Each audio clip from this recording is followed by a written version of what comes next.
The Mercedes E-Class has its work cut out fighting for a place in the company car park, with the likes of Audi, BMW, Jaguar and Lexus all trying to tempt executives to invest in their cars.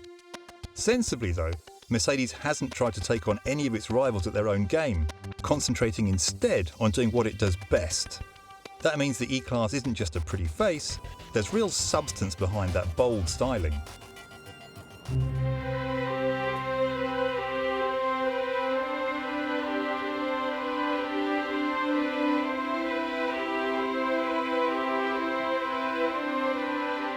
When you look at a car as smart as this, it's hard to believe there was any great debate about how it should look. Yet much discussion was had back in Mercedes HQ before this car went on sale, and most of that debate centred on one part: the headlights. You see, previous generations of the E-Class had twin headlights, and they were probably the feature most responsible for making it stand out from its rivals. So for the designers to propose these one-piece units was tantamount to a revolution. Still, despite all that discussion, the designers got their way, and we're mighty glad they did, because the car looks pretty damn fine to us.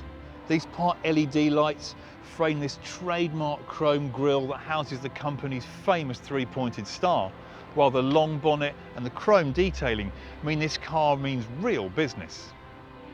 And that's in this basic SE trim. If you want your E-Class to stand out that little bit more in the company car park, you can always upgrade to AMG line trim. That gives the car a sporty makeover with larger alloys, a unique body kit and sports suspension.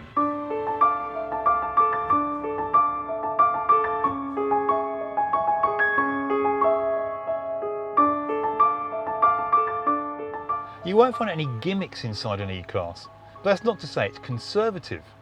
On the contrary, everywhere you look there's an unmistakable feeling of high class and high quality. Leather upholstery is standard on every model in the range, along with this really beautiful contrasting dark aluminium trim and ambient lighting in the door panels. It's packed with the latest technology too. Most of the car's infotainment systems are controlled through this screen by a rotary controller on the centre console. Sadly, although that sounds great in principle, finding your way through the umpteen menus really takes some getting used to, and it's awkward that these shortcut buttons are sited in a different place to the controller. On the other hand, this setup does mean the dashboard is less cluttered than it might be, and thanks to the foot-operated parking brake and the fact that models with an automatic gearbox, which essentially is the entire range, have the gear selector here on the steering column, there's loads of space in the centre console to store your odds and sods. Perhaps most importantly, it's really spacious in here, with plenty of room in the front for a couple of 6-footers. These seats are heated as standard, and they're really comfortable over long distances. Stretch to the options list, you can even add massaging and cooling functions. It's just as luxurious here in the back seats. Thanks to the excellent head and legroom, you'll easily fit in another couple of 6-foot tall adults. The only disappointment is that this transmission tunnel in the floor makes life really uncomfortable for anybody sitting in this centre seat. The boot too is enormous, one of the biggest in its class in fact. But if there is a frustration, it's that you don't get split folding rear seats as standard, and if you do want them, you'll be charged several £100 for the privilege.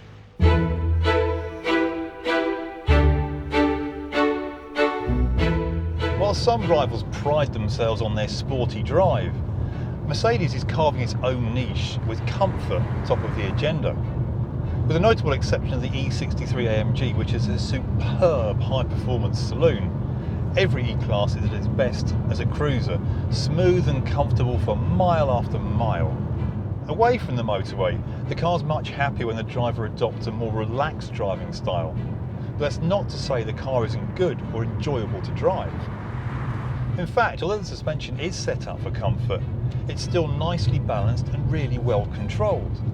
The steering is speed sensitive, so it combines easy low speed manoeuvring with sharper responses at high speed. And if you want things even more comfortable, you can specify the optional air suspension, but it's a very, very expensive option and it comes at a price that's really hard to justify. There are various engines to choose from, but most buyers will undoubtedly go for one of the diesel engines. Not only do they have lower CO2 emissions and better fuel economy than the petrol units, they also have useful extra pull at low revs, and that makes them much less hard work to drive. If money was no object, you'd go for the super smooth 6-cylinder E350. If you don't mind sacrificing a bit of refinement, then either of the cheaper and more economical 4-cylinder units do the job perfectly well enough. You might also consider the diesel-electric hybrid, which is the most economical powertrain in the range, but in our experience it only runs on electric power alone for a very limited amount of time, and when the diesel engine's called into action, it's really very unrefined. You don't have to work too hard to find an executive car that's cheaper, more refined or more economical than the E-Class, but even so it still has a lot to recommend it. For a start, by focusing on comfort rather than out-and-out driving thrills, it offers something a little different to its rivals, and with its fine quality, spacious cabin and long list of standard equipment, it's well worth a look if you're after an executive car.